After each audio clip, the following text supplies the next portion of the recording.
Pois é, tem uma informação adicional, porque após o Itamaraty anunciar a possível reunião entre Brasil e Estados Unidos, o governo tem intensificado a sua retórica contra aliados de Jair Bolsonaro que defenderam sanções contra autoridades.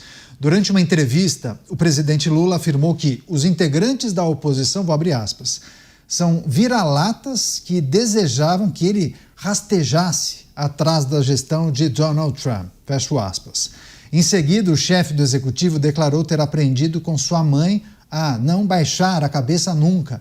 Já em declaração nesta sexta, mesmo que em tom descontraído, Lula revelou ter começado a conversa com Donald Trump dizendo que ele é 8 meses mais novo, que, portanto, o petista teria idade para falar mais grosso com ele, por ser um pouquinho mais velho. Passar para o Mota, porque é preciso também analisar essas declarações do presidente brasileiro, ou em uma entrevista para a rádio, ou então em um discurso para uma comunidade de uma cidade, enfim. A impressão que muitos têm é que o presidente não tem noção que isso acaba repercutindo, né? Com o YouTube isso vai para todo lugar. E me parece que os norte-americanos monitoram também os discursos de presidentes. Qual deve ser a impressão dos norte-americanos quando vem o presidente brasileiro fazendo menção a Donald Trump nesses termos aí, hein, Mota? Bom, quando o governo declarou que só ia falar sobre tarifa na negociação, eu por um momento fiquei achando que tinha alguém do governo assistindo Pingos e prestando atenção no que o Dávila está falando, na esperança que o Dávila sempre coloca aqui da sensatez vencendo.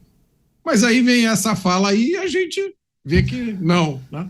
Porque essa fala aí é igual à fala de 1 ano atrás, de 2 anos atrás. Nada mudou, porque a visão de mundo permanece a mesma, a convicção permanece a mesma, a mentalidade do governo está parada nos anos 80, na época dos países não alinhados, sob a liderança de Fidel Castro, que confrontava o grande inimigo americano. Não há nada a se esperar de quem tem essa mentalidade, a não ser mais desse tipo de discurso. Esse é o Lula raiz, Beraldo? Esse é o Lula que vai tentando equilibrar essas mensagens que ele passa, porque ele precisa que os seus apoiadores enxerguem nele alguém com autoridade e que está confrontando o presidente norte-americano. Ele precisa fazer uma distinção, isso aí, obviamente, o ministro Sidônio da comunicação, ele é o artista, né? Ele tem que criar a autoridade, tem que criar o inimigo, ele vai costurando, né, a criação de uma imagem para Lula diante desse mundo atual, em que Lula seja esse super-herói, o homem de coragem, aquele que enfrenta todas as dificuldades e que vai para cima dos opositores. Só que o que está por trás disso, Caniato? O Brasil continua sem argumentos para ir a essa mesa de negociação. Então, à medida que Lula trabalha essa questão da imagem interna, que o seu público o reconheça como alguém que, mesmo tendo a relação com Donald Trump, mesmo sendo elogiado por Donald Trump, à medida que o Donald Trump fala que deu uma química boa com Lula, mas ele se coloca como aquela pessoa que tem uma relação com Trump oposta à de Bolsonaro. Bolsonaro é o subserviente, eu sou o manda-chuva aqui, eu falo grosso, por isso que ele me respeita. Só que na hora que nós vamos ver, não há argumento para sustentar, do ponto de vista prático, na mesa de negociação, esse tipo de comportamento. Só que ninguém participa da mesa de negociação. A reunião é fechada. O que vai ser discutido ali será conhecido pelos que participarem da conversa. Os demais conhecerão o teor da conversa a partir do ouvir dizer, ouvir falar. E tem o instrumento, a ferramenta de comunicação utilizada, Caniato, que é a divulgação oficial, é uma divulgação combinada, mas aí temos no Brasil o Lidberg Faria, que vai para a tribuna da Câmara falar um negócio que tem nada a ver com a realidade, mas que depois é replicado e vendido como a versão oficial do governo brasileiro. Para todos os efeitos, não foi o presidente que falou, não foi ninguém do Poder Executivo, mas é a forma como eles vão utilizando, inclusive, instrumentos de divulgação de conteúdos por rede social para venderem a versão. O que importa é a narrativa, é a versão. A verdade nesse aspecto eleitoral, porque o único interesse é a eleição de 2026, isso não importa. O que importa é justamente que as pessoas vão achar que é a verdade. E aí a gente vê esse espetáculo de absurdo tão comum aí, tão corriqueiro hoje em dia. Os nossos comentaristas repercutindo as falas do presidente da República em relação aos Estados Unidos, Donald Trump, e também revelando o início da conversa que eles tiveram por telefone, Lula dizendo sobre a diferença da idade, que por ser um pouco mais velho teria o direito de falar grosso com Donald Trump. Parece que está falando com um amigão, né, Dávila? Nem parece que tratou com o presidente da mais poderosa nação do mundo. Canhato, eu vou dizer aqui uma coisa que é muito importante para a nossa audiência compreender. O tom da conversa entre pessoas maduras e infantis é o que distingue um país que tem relevância no mundo e um país absolutamente insignificante. Quanto mais insignificante, mais você esbraveja, faz teatro, esperneia, para ver se chama a atenção 1 milímetro. Mas esse discurso do Lula não passou nem pelo 5º secretário do Departamento de Política Latino-Americana no Ministério das Relações Exteriores dos Estados Unidos. É totalmente ignorado, é insignificante. Agora, você já viu o líder chinês fazer isso? Já viu o governo da França fazer isso? Já viu o governo da Inglaterra fazer isso? É óbvio que não faz, porque aí o peso seria muito diferente na escala.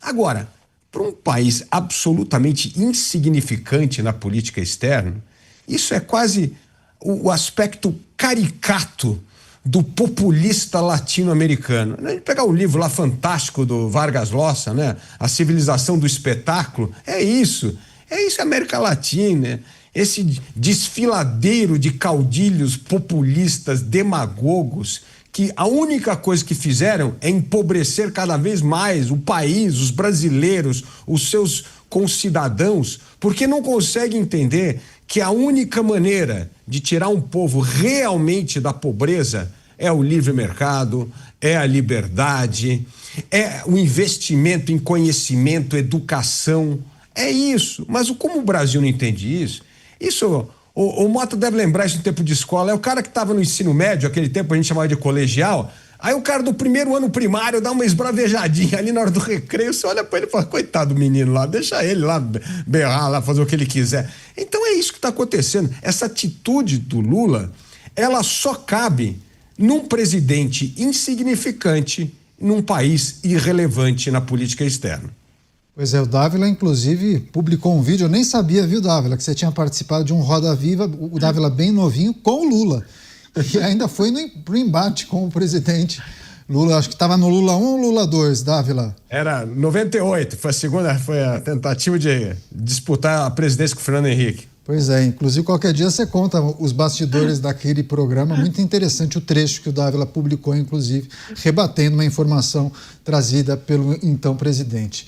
Você, Mota, você acha que os Estados Unidos podem se descolar completamente de algumas questões, focarem somente nessa agenda comercial, ignorar se o Lula foi grosseiro, tratou de alguma questão que desrespeitou o presidente americano? Porque muitas pessoas falam, não, eu acho que a diplomacia brasileira tem totais condições de ir para essa mesa de negociação e reverter o tarifaço. Acho que nós temos muitas cartas na manga, o Brasil pode oferecer muitas coisas e quem sabe a gente reverta, né? As pessoas falando, inclusive, na primeira pessoa, entendendo que o Brasil pode chegar a fazer bonito, né? Tanto que muitos acabam divulgando a informação. Não, os Estados Unidos estão ligando e marcando a reunião com a gente. O Brasil pode, Canhato. A diplomacia brasileira pode. Mas a gente não está falando do Brasil aqui. A gente está falando do atual governo, do governo do PT, do governo que, neste momento em que nós estamos vivendo, ele faz um discurso como esse aí que a gente acabou de mostrar aqui, né? Então é muito difícil esperar esquecimento de uma pessoa como Donald Trump. Esse não é o perfil dele. Donald Trump tem uma boa memória, ele está no seu segundo mandato, ele não tem tempo a perder, e eu acho pouco provável que ele esqueça todo o resto e foque apenas em tarifas. Como eu disse antes, eu não vejo qual é a carta que o atual governo brasileiro leva para a mesa. Principalmente a partir do momento em que Donald Trump entende que coisas graves, ilegais, inclusive do ponto de vista internacional, estão acontecendo aqui no Brasil com o apoio do atual governo. Foi o que ele disse nos comunicados que ele escreveu até agora, né? Então, teve essa abertura no discurso da ONU, teve esse comentário depois da videoconferência, criou-se uma abertura. Tem muita gente dizendo, agora o governo brasileiro vai aproveitar, vai fazer uma super negociação, né? Vai mostrar um resultado maravilhoso e já vai ganhar agora a eleição do ano que vem. Aí vem um discurso como esse. O que a gente pode dizer? Beraldo, 2 caminhos possíveis para nós exercitarmos aqui. Pode dar tudo muito certo, né, a partir das reuniões que serão feitas entre as autoridades, mas pode dar muito errado também. Se der muito certo, você acha que a narrativa para a reeleição estará pronta? E se der muito errado, você aposta naquilo que você disse há pouco, a narrativa de que os Estados Unidos são o inimigo número 1 também? A adoção dessa narrativa também seria o caminho mais provável, se tudo desse errado nessa negociação? Canhato, eu acho que a narrativa está pronta, independente do resultado. Até porque há uma possibilidade grande de não ter resultado prático muito relevante no curto prazo. Quer dizer, que essas negociações acabem se estendendo, enfim, coisas que serão colocadas ali, que de alguma forma pode ter algum outro impacto interno que precisa ser avaliado. Mas o ponto importante é que, como o Brasil vem se comportando da maneira que está, ele claramente não tem como objetivo resolver verdadeiramente os problemas com os Estados Unidos no melhor interesse do Brasil. Até se nós observarmos a postura do presidente da República, esses ataques diretos que ele faz, a gente pode comparar, viu, Dávila, com o que acontece na Rússia. O ex-presidente da Rússia, Dmitry Medvedev, ele é vice-presidente do Conselho de Segurança da Rússia, ele tem ainda uma posição pública, ele é um apoiador de Putin e é ele que ataca Donald Trump, ele ataca o governo norte-americano e o presidente Putin que coloca panos quentes, fala, não, veja, não é bem isso e tal, e fica ali, porque é um ex-presidente falando, então ele também se coloca numa posição de estar limitado da repreenda que ele pode fazer a um ex-presidente e tal, e ele vai dando o tom. É um jogo completamente combinado, os Estados Unidos sabem disso, e quando vão para a mesa de negociação Donald Trump e Putin, eles têm ali uma relação de absoluto respeito. E olha que nós estamos falando do presidente de um país que não apenas invadiu a Ucrânia, mas está ameaçando invadir países da OTAN.